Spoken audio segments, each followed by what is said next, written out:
here's your 8-4 note sheet. Just quick things. Hopefully you got this filled in before you went to the video, but each of these should be 1 in the left column. Each of them should be 0 on the right.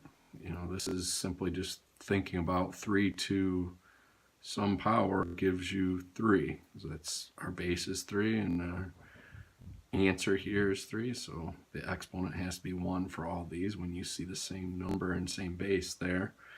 And this is the same line of thought. 3 to some power gives you 1. So the only value that works for that is 0. Now the properties that hopefully you took from section 8.4, reading through those, are right here. You should be able to move between the two different forms, either the condensed form and then expanding them, or taking an expanded situation and write it as a single logarithm.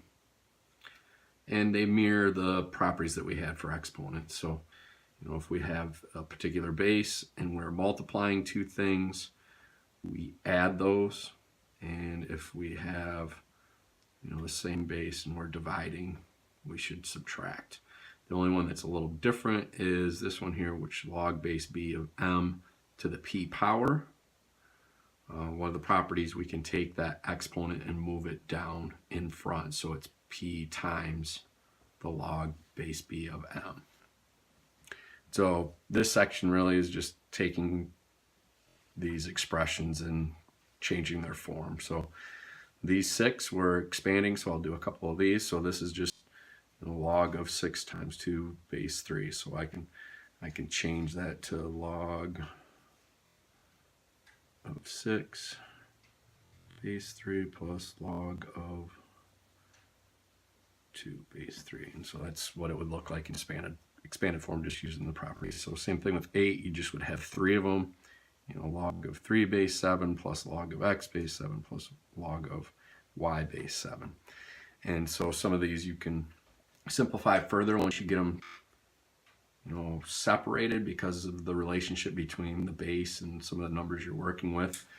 So for number 9, you know, this would be log base 3 of 3 plus log of x to the 4th base 3.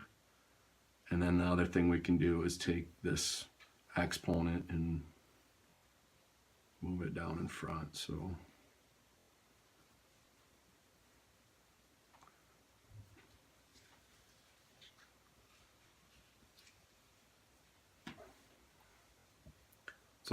the only thing that you have to kind of pay attention to when you do some of these is simply, all right, this 5th root of 2 and x. So make sure that there's a 1/5 in front of each part when you start to separate these. Sometimes you have a radical or an exponent that is only applied to one of 2 parts. Make sure that's how it shows up in your expanded form. All right, back side of this is condensing these. So if we look at 13, all you need to do is put these all together. So one thing I can see is this 3 is, you know, going to go up and be an exponent for the 2. So I'm going to change that first. So it's all common log, so plus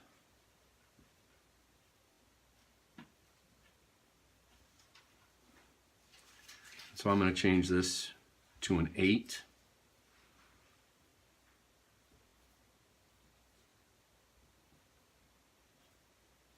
Two cubed is 8. And then now stuff that I'm adding, they're the same base, so I can put those together and multiply them. And the stuff that I'm subtracting would go in the denominator. So log of, and then it's going to be 9 times 8 over 3.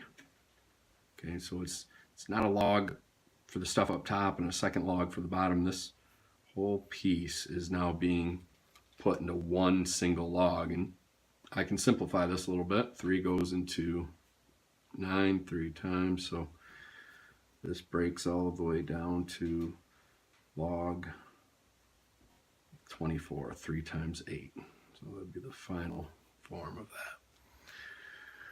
So again, just kind of do each part. So 4 times 3 cubed. In this case, this is going to come up to the top, and then you're dividing by 12. So this is going to simplify. Here we have this 1/2. It's going to move up to the exponent spot for the 64. And so 64 to the 1/2 power, you can simplify that piece before you combine it with this log of x. So just look for those situations to kind of simplify things as you put them together and condense them. So each of them should be written with a single log for your final answer. At the bottom of this packet is just kind of applying some of the same properties. Here we know the value for the log base 3 of 2 is 0.6310, and log base 3 of 7 is 1.7712. And so we want to just rewrite these in a way that we can use these values. So when I look at this, okay, I got log base 3 of 4. Well, that's not one of them that you know, but because of the properties, we can change this to log and then make it 2 squared. And now 2 squared is the same thing as 4, and I can apply this property to bring it out in front. So 2 times the log base 3 of 2. And I know what the value is for that based on what I was given here. So I can just change that to 2 times 0.6310.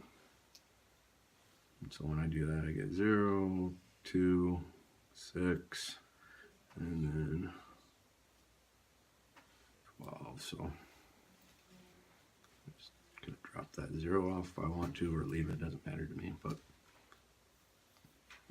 so those are the 3 types of problems. You're going to have problems that you need to expand, problems that you need to condense, and then just, some of these problems where you're using a specific log value and rewriting these.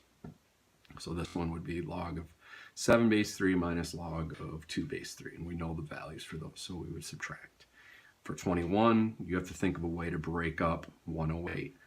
And so this one, would be 27 times 4, so I'll kind of get you started there. And so this would then become 2, which we could use log of 2, and then this one is base 3 and it's 27. So as you start to split that up,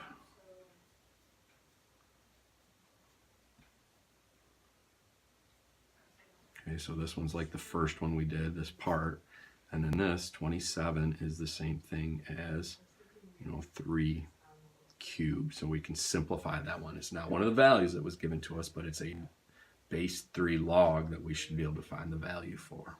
So hopefully that helps get you started. Finish up this note sheet and then do the practice problems for today. Don't forget to check them, make any corrections on them as well. So make sure you have those things done.